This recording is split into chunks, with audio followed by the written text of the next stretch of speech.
Hey everyone, welcome to today's video. Today I've got 5 budget competitive mono-coloured decks for you today. What's good about mono-coloured decks, you say? Well, it is because with these you can get the same sort of power, but there will be less rares. Now in each of these 5 decks today, there is a maximum of 12 to 13 rares in each of the decks, and as you know by looking at the standard meta, that can be spent sometimes just on your land base in multicoloured decks, which is why you can use less rares and still have a very good competitive deck. Budget, I'd say, because, not super budget like my 0 rare decks or, 5 rares, but still 12, 13 rares in current standard meta is very, very budget to me. So we're going to take a look at 5 different decks for you to play today. One of each colour, and hopefully then one will appeal to you because maybe you like that colour or just the way it plays, or it goes on the amount of rare or mythic wildcards that you do have in your collection. If you enjoyed today's video, I would ask you if you could do the simple thing to subscribe. I'm on a video a day test at the moment, so lots and lots of content for you, and about 90% of the viewers, and we get lots of viewers that aren't subscribed, so please hit that subscribe button. Liking and commenting always really helps push the videos out as well. But let's get on to today's first deck. So for today's first deck that I've got for you is the mono black we're going to go with today. Mono black aggro type decks with a combo in as well. Now for me, one of the best combinations in standard at the moment is by playing Unstoppable Slasher, which when it does combat damage, opponent loses half their life rounded up. And then the combination of Bloodletter of Alkazots, when that's on the field, the trigger of this would, when opponent loses life during the turn, lose twice that much life. Trigger with the Unstoppable Slasher, it means 0 life, GG's, game over, and it's a great combo win. But this is a deck that just plays very well, having a turn 3 gain in there, hard to deal with, has to be exiled, and then a turn 4 play, you can literally win as quickly as that in it. But the other rares that we're adding into this deck as well are Cecil Dark Knight, an amazing 1-drop 2/3 with Death Touch. So when Cecil deals damage, we lose that amount of life, but we've got a little bit of life gain in there as well, so we might potentially be able to get that back. Then as your life total is less than or equal to half your starting life total, you get to transform Cecil, and then Cecil becomes a redeemed paladin, a 4/4 lifelinker. When it attacks other creatures we control, gain indestructible. So I flipped that numerous times with this deck, and it turns into a bit of a beater, and you're not always just looking for the combo. The other rare that we're going to be putting in there from the new set from Edge is Arch Enemy's Charm. This is just perfect for mono black. Probably won't see much play in other types of decks because of the triple black, but it's got 3 options for us to choose from: exiling target creature or planeswalker, returning 1 or 2 target creatures planeswalkers from your graveyard to your hands. We can get back our combo if needed, and then the ability to put 2/1 counters and give something to lifelink, so we can get that lifelink swing if we need to as well. So just in there as a 2 of, and a good card that will help us in certain different matchups for certain different situations. And then 3 Unholy Annex, the card that will help us with card draw. It can create demons, it can be a drain and gain effect as well. Just an all-in great card, and definitely goes on theme with this deck. Did speak about the lands briefly in the intro. 22 Swamps, basic, and the Demolition Field as a couple to destroy some of those annoying other lands that multicoloured decks will be playing. But if we have a look at the rest of the deck, we have lots of removal from the new Edge. We've got Tragic Trajectory. Although this is sorcery, still very good, can get rid of an early creature on opponent's end. Something leaves the battlefield, it then does -10/10, and this obviously gets around indestructible in opponent's creatures. So, an all-in-all good card. We've got 3 of them in there. We don't have Cut Down anymore, but I think this, is still a very good card. Bit of Triumph in there as a one-of as well. We've got Feed the Swarm because enchantments are just annoying. We can't deal with artifacts unless you probably splash green for Assassin's Trophy, but then it wouldn't be monocoloured, would it? And that wouldn't be the idea of the video. We've got Nowhere to Run, more great removal. Shoot the Sheriff. There's so much removal that we've got in here. Gatekeeper and Malakar is in as a double of, just because it has kicker and make opponents sack a creature, so pseudo removal there as well. Just one more creature from the new set that we're added in, Timeline Colour, because it can be very aggressive. This is an aggro type deck. We can play this turn 1, warp 1 in, get in 2 damage, and then play it second turn and get it in again as well. We've got, lots of aggro here, attacking hand with Deep Cavern Bat, seeing what opponent has. Demon Wall, this is a good blocker, so defender with menace. We can get a counter on this, then it loses the defender, which is another way to get arch enemies charmed in there, and then potentially swing in for 5/5 on a turn 3 play as well, and then obviously attacking and gaining lots of life as well. So all in all, this deck has a little bit of everything. It's one that I've definitely been enjoying playing, so you like Mono Black, this is one for you with just the 13 rares. But let's get on to the next deck. The hardest one to build, honestly, was Mono Blue, and it's probably the least competitive out of the 5, I will say that. But if you do like playing Mono Blue, I've definitely got some wins with this, but I do feel like sometimes Blue's lack of removal really does hurt you. You know, you've got lots of bouncage and stuff like that you can put into decks. Aetherize is a card that was reprinted recently, and it's been, you know, it's really good for this, but it is about slowing your opponents down. But this is the iteration that we got together. Storm Chaser's talent is probably the one best blue drop, 1-drop that is in standard at the moment. It makes a token, and the idea of this deck is to bounce stuff and then replay stuff and then just getting loads of value for your bouncage. So Fear of Isolation, when you cast this spell, return a permanent control. Nothing wrong in returning your Challenge or your Dragonstorm where you're drawing cards with, or returning Trainer to go and do your look at the top 4 cards again, anything like that. We've got lots of ways, you know, stuff when it enters the battlefield here. Entity Tracker, whenever an enchantment you control enters, or Fully Like a Rune. We're not doing runes, but whenever enchantment does, we get to draw a card. So we've got the enchantment with Storm Chasers. We've also got Roiling Dragonstorm that I spoke about as well. Isolation is an enchantment. One that isn't, but is an artifact that I just think is such a good card from Edge is Cryogen Relic. I do like this card, drawing cards, bouncing it, and then potentially later on, it's a way to slow down your opponents. You can get in some of those attacks with your little army, is what you're meant to be doing with this. Top end, well, we're going to look at the mythics here. This one is 13 rares mythics now. Overlord of the Flood Pits is one of these. 5/3, we can impend this in for 3 mana when it enters attacks. Draw 2 cards and discard a card. It's a nice beta as well, 5/3. The toughness is really rough on this, but it's still a very good card for this deck. Entity Tracker is our other 3 of rare in here. Spoke about this one. We can flash this in. It's going to draw us cards with enchantments, which is really nice. Storm Chaser, I had no idea this was rare. So when I originally built this, I was like, yeah, we got 9, then realised it was a rare because obviously it's a very good card. 1-drop, you know, does good things. But yeah, I completely forgot this was a rare. But we got obviously the 4 of these in there. And a new one I'm adding in because I really do like this card from Edge. I think it's one of the best blue cards printed from that set. Look at the top X cards, your lower X is the number of lands you control. You can pay Kicker just 4 mana, then get 2 of those cards. So late game, brilliant, looking at all those cards and then basically put in what you need at that time, whether it be card draw, whether it be counter magic in the gates. We've got Get Out, there's more counter spell because enchantments and creatures are a problem for us. So I thought this was a good one, and it can return 2 creatures in our hand. So it's got that bouncing theme in there as well. Stock Up, one of the best uncommons in the set, hugely expensive in paper. Can help us another way to find what we want. But all in all, this is like a bounce aggro type of deck. 22 islands and just the 1 demolition field in this, as I spoke about before. But while it's still a very good deck, I would say out the 5 from testing, for me, this is the one not least competitive, because it is competitive. Because funny enough, with this deck, you do get a lot of early quits because people don't want to play against mono blue.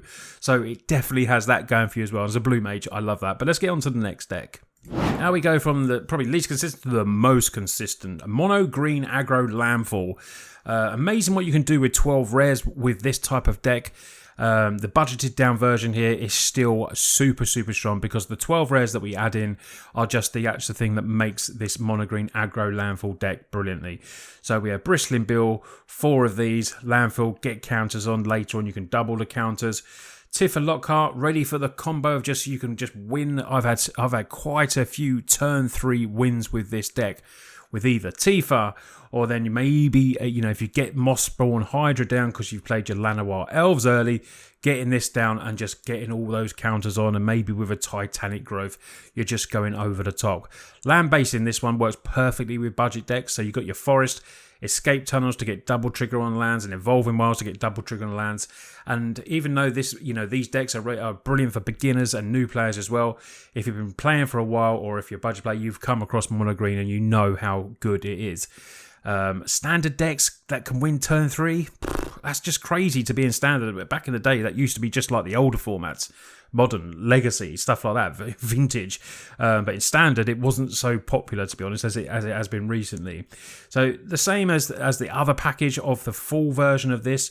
Chocobo's in there, another good uncommon that can build up. Doesn't have any way of getting over, which is why what makes these with their trample so good. You can still obviously get through with this if you can. Use a bit of fight tactics with Bushwhacker to clear the way.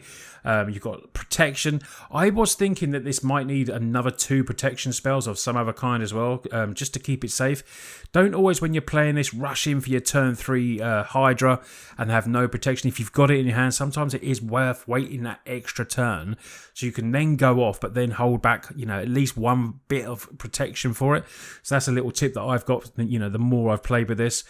Enchantments, good. Ordeal is great when anything's got, counters on, and then it's just basically just putting them in on the singular tap, and Mossborn Hydra and Lockhart, that trigger of losing the Nylarian and getting 2 more lands in is where the combo just goes absolutely crazy and just wins you the games so quickly. It's unbelievable. Right, the Shoe Puff. I probably pronounced that right. Someone did tell me last time I did. One of their favourite cards. Sorry about that. But this is whenever land ends, you get to put 1/1 counter on, which works very well in conjunction with Nylea to get the quick, this getting those extra lands in super quick if you can. But this is a brilliant deck, and for 12 rares, you could probably take this to the very high parts of ranked. 2 to go, and it's mono white next, and mono white life gain. We do miss a few good cards with this one, but it is still super competitive. Like mono green, this one will get you the wins. It can win very quick as well, especially if you've got one of your rares, your ley lines in your opening hand, and a hinterland, and all of a sudden you're playing, dropping turn 2, turn 1 in there. This has already gone on for free. Turn 1, hinterland goes down. Turn 2, you're then dropping the Lian in and ruin. Lian will trigger, get you that life gain, and just goes bang, bang, bang. You're automatically, so soon getting above that 7 life, and then they're all getting +2, and the beatdowns are quick. The rares that we're adding into this one, 4 of the Leyline, you need 4 of them. 3 Lindens, because this is good. Some decks obviously that run 4. We have 3 in here because we're running 2 Halayas in as well. Guided by Light, new card from Edge of Eternities. Another card that does well like Hinterland, but this is a bit, obviously higher cost but higher stats and has extra stuff going on. So enters when another creature enters or artifact. That doesn't really affect us too much. We gain 1 life, so more ways to tick up and trigger stuff like Essence, Channeler, Ajani's Primate that just get massive and out of hand. But this is whenever you've when you get to draw a card if you've gained 3 or more life this turn. So it's a great way to draw a card as well. Also has the warp ability, so you can get this in turn 1, maybe gain a bit of extra life to get that card draw. Really sweet. Lifelink with one of the best removals. This turn 2, just so we can get through and make our creature harder to beat, is amazing. I love Shelter by Ghost. The lifelink on it, the War 2, just super annoying to deal with. Just an all-in good card. Very low creature package here. All 1-drops, just humongous. There's so many creatures in this deck. It's 29 creatures in the deck. 1.9 CMC average. Just the 20 planes in this one because it is so low. Sometimes if you're getting a little bit stuck on land, maybe you could go to 21, but I felt like it's been fine for me on this. If you do drop that, I would drop one of the disenchants and then just add another land. But see how it plays for you. But like mono green, mono white is super strong, definitely as one of the strongest mono coloured decks out there. Last but not least for the red mages, mono red. Mono red with 12 rares. This is nice, super aggro like the real deck is. We're leaning not into the mouse package in this one. This is more into the aggro package. So we got Screaming Nemesis as 3 of our rares here. 3 mythic rares with that because it's just super. Slick Shot Show Off. And obviously this is very good against the mono white deck, I might add. Show Off goes over the top. Works well with, all the spells. And the other rare that we're knocking in as well is Empire Challenger, 3 of these, and 3 Hired Claws as well. So the normal package you can get with this, with a little bit more instants and sorcery. So 16 creatures and a CMC of only 1.7. So 21 lands in this one. Could possibly go to 20 if you like, but sometimes you do want to be curving into this, and you want to be going your one drop, either it's percussionist getting down with the attacks, or your turn one here, and then you want to be going 2, you want to go 3, a bit of protection. Sometimes you need that extra land in this deck to be able to trigger these, so you can utilize your village where you'll need that other land. You don't really want this, this and one other land in your hand, because it does sort of slow you down quite a bit. But this obviously can trigger the Ember Heart Challenger, which is really good for this, and the Higher Claw as well, because they are lizards and they are mouse. So that will trigger here, and then that triggers your Valiant on this, which is really, really good for us as well. Lots of pain to our opponent here. Bolt Waves, 4 of, Burst Lightning, 4 of, Plasma Bolts from the new set, and Shock as well, and Lightning Strike. It's just a real damage speedy deck. You'll get quick wins with this one and quick losses. You drop your hand really quick with this, but if you can curve it into the 1 drop, 2, 3 straight off, yeah, it's pretty hard to beat. I mean, against the heavy removal decks, sometimes they can just keep doing that, but sometimes you just come back for it, because even with the heavy removal decks, if you've got a couple of attacks in, you've then with this deck got so much damage to opponents. 4 of these there, 12 damage, you've got potential loads more damage there. Plasma, like I said, more damage. Shock.